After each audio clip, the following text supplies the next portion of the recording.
Assalamualaikum warahmatullahi wabarakatuh. Perkenalkan, nama saya Lulu Mamluah.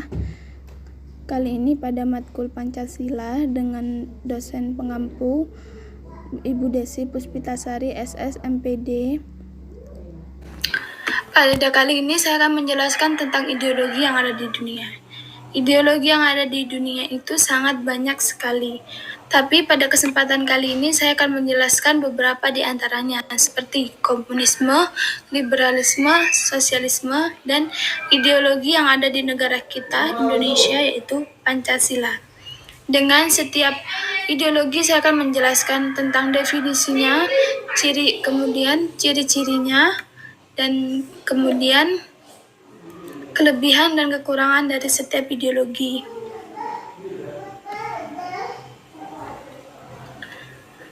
Ideologi merupakan kumpulan ide atau gagasan. Kata ideologi sendiri diciptakan oleh Destutt de Tracy pada abad ke-18 untuk mendefinisikan sains tentang ide. Ideologi berasal dari bahasa Yunani, yaitu ide dan logos, yang mana ide merupakan gagasan, konsep, pengertian dasar, sedangkan logos adalah ilmu. Yang pertama adalah komunisme. Komunisme adalah ideologi berhubungan dengan filosofi, politik, sosial, dan ekonomi. Tujuan utamanya untuk menciptakan sistem ekonomi yang diperkirakan akan muncul dari kemajuan teknologi dalam hal tenaga produktif dengan aturan sosial ekonomi berdasarkan kepemilikan bersama, alat-alat produksi, dan tidak adanya kelas sosial, uang maupun negara. Komunisme sendiri digagaskan pertama kali oleh Karl Marx, seorang filsuf asal Jerman. Negara yang masih menganut komunisme diantaranya adalah Tiongkok, Vietnam, Korea Utara, Kuba, dan Laos. Ciri-cirinya, yang pertama, salah satu doktrin komunisme adalah the permanent atau continuous revolution, yaitu revolusi terus-menerus. Revolusi itu menjalar ke seluruh dunia. Komunisme sering disebut juga go internasional. Selanjutnya, perubahan atas sistem kapitalisme harus dicapai dengan cara revolusi secara berkala, dan pemerintah oleh diktator proletariat sangat diperlukan pada masa transisi kepemerintahan.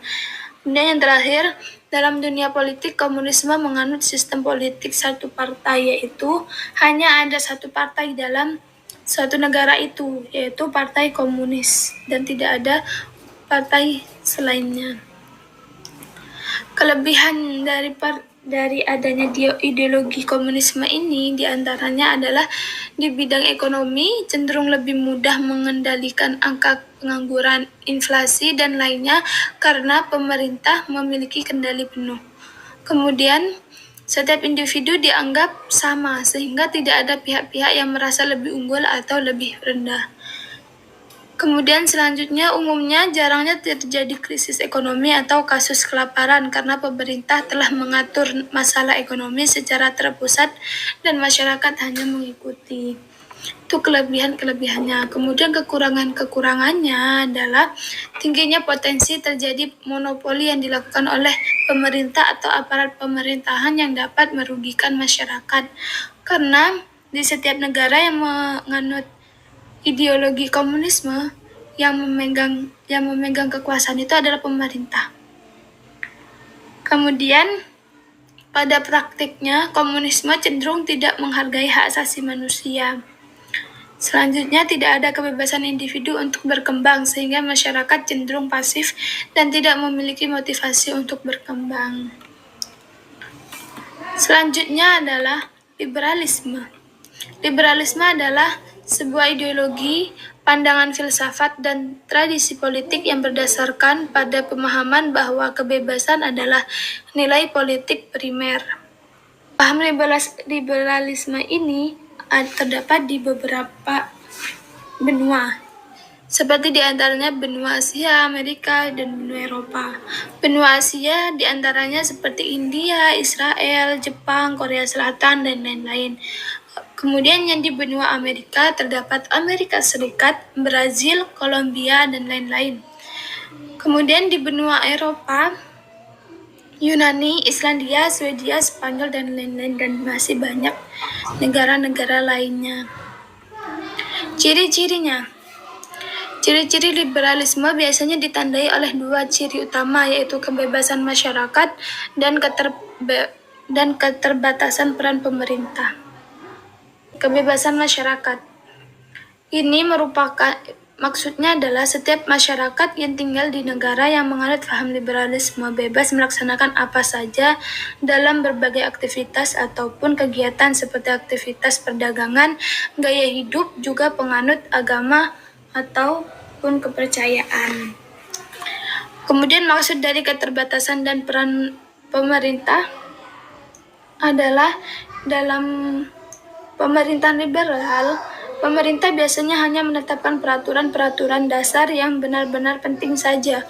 Masalah-masalah yang dianggap tidak penting seperti penentuan harga jual produk biasanya akan diserahkan pada mekanisme persaingan pasar. Selanjutnya, kelebihan.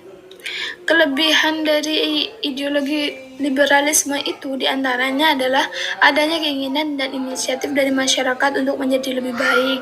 Setiap orang memiliki hak dan kebebasan yang sama dalam bermasyarakat. Terjadi persaingan yang positif dalam masyarakat sehingga semua orang ingin menghasilkan produk bermutu tinggi.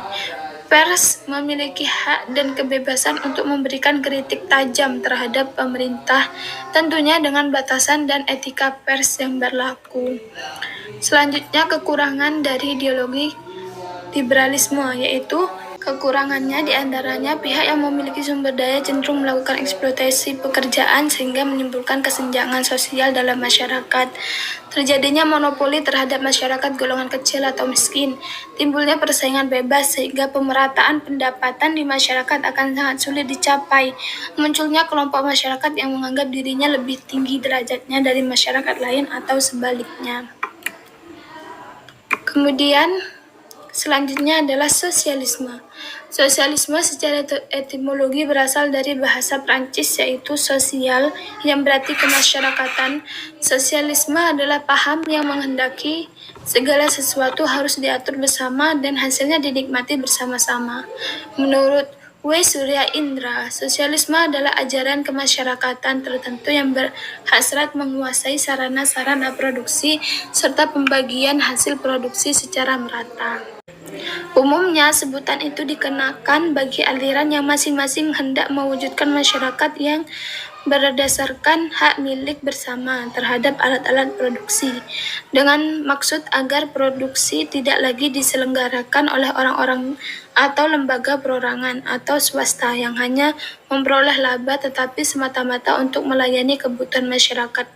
Negara yang menganut ideologi sosialisme adalah negara Eropa Barat.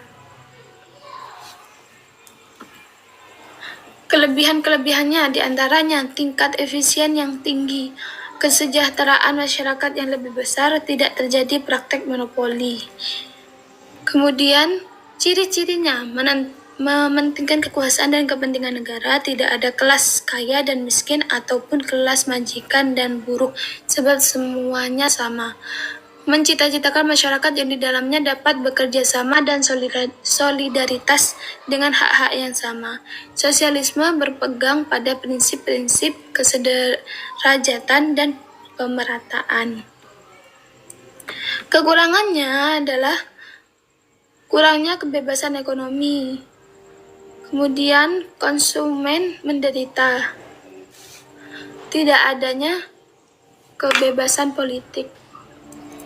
Maksudnya adalah kurangnya kebebasan ekonomi. Maksudnya adalah kurangnya kebebasan dalam kegiatan ekonomi. Dalam ideologi ekonomi sosialisme, semuanya dikendalikan oleh negara. Rakyat tidak diizinkan untuk memiliki aset produksi apapun. Pekerja pun diberi tugas khusus dan tidak diperbolehkan untuk mengubah tugasnya tanpa ada persetujuan dari negara. Konsumen menderita. Maksudnya adalah Adanya kedaulatan konsumen menjadi tidak berlaku di dalam ideologi ekonomi sosialisme.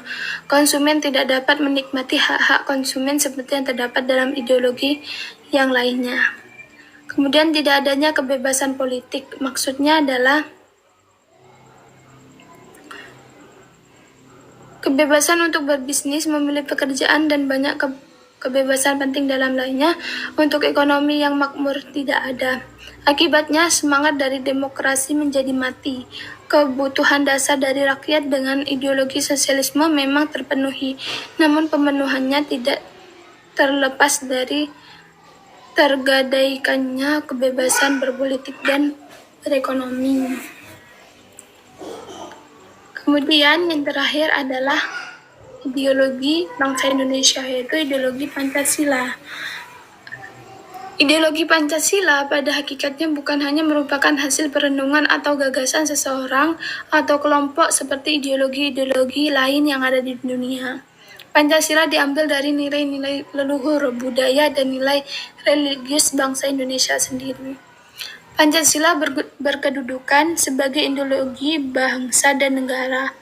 Bangsa sebagai ideologi, Pancasila sebagai ideologi atau falsafah negara bisa disebut sebagai way of life, pandangan hidup, pedoman hidup, pandangan dunia, atau petunjuk hidup. Ideologi Pancasila dijunjung tinggi bangsa Indonesia dan dijadikan pedoman dan pegangan dalam menyelesaikan permasalahan dalam berbagai bidang kehidupan yang timbul dalam aktivitas masyarakat.